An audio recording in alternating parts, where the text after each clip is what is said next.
Yep. This is it. This is the Mega Squirt ECU. This is MS3X357. I have to upgrade the firmware, but this is what it came with. I think it's like 1.6 now. I'll do that later, but for now, this is it.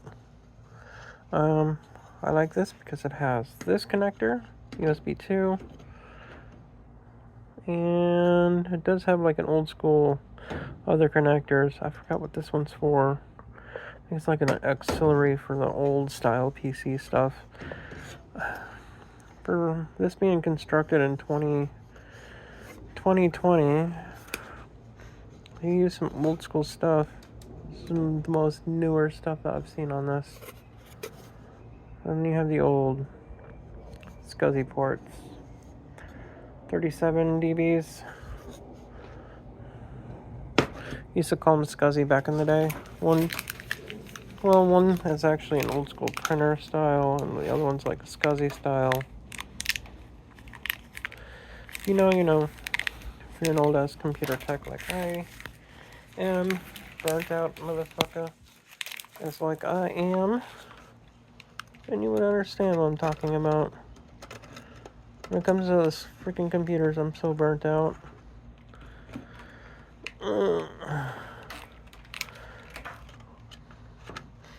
I built thousands in my fucking lifetime. Thousands from 90s to 2000s, 2020, up all the way until the 2020s. Let this be back there, a little more modern age. And that's how you install ECU.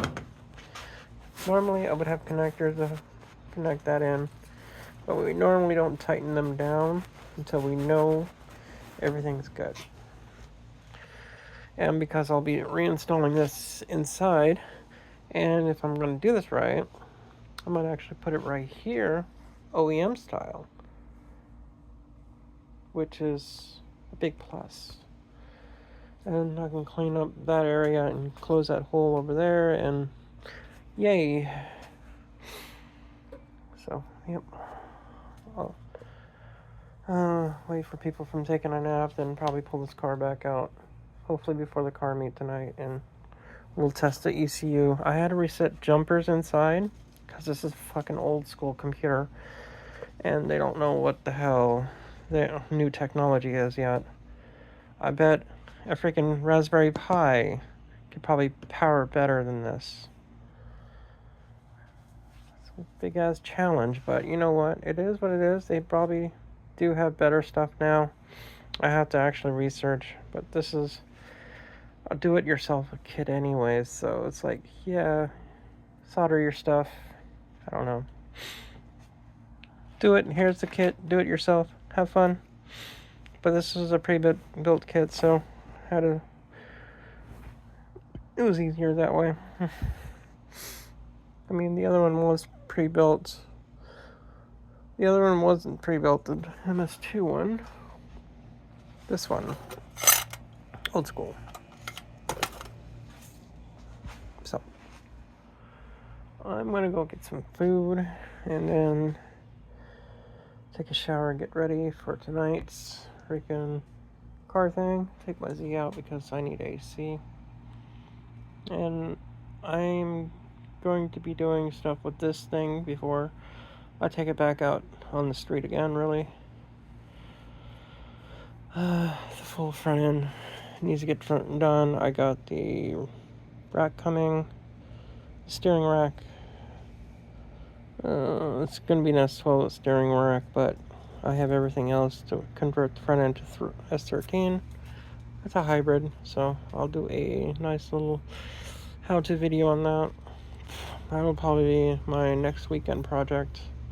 Probably do it like Saturday morning, and hopefully by the end of that day, finish it up with bleeding the brakes and everything. I'm going to try to order the stuff for the rear, because I might just get the Ibrox springs and that, and just, yeah, I was going to do that because I want to take the shocks out of that and use those shocks And yeah, that should work.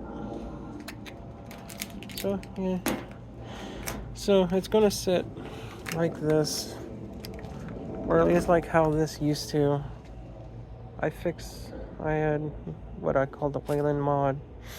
I could possibly mirror that same mod because it was not that bad, but there's another way of doing it too. So damn, bought those brand new in 2019. This has got to run today, man. Get to it. Meanwhile, yes, I got parts in the back here. Enter this. This is going to be lowered, just like this. Just going to keep the same lug style and the tires and rims on it. I'm going to make it look good for what I meant to do. I need to fix the inside too, but I think I can do that with this one thing that I have to figure out. Oh, it's right there. I have to put that back in. That should help the headliner. I might just try to see if I can remove it and put something else up there so I don't touch all that. Okay. I'll check out in later. I'm starving.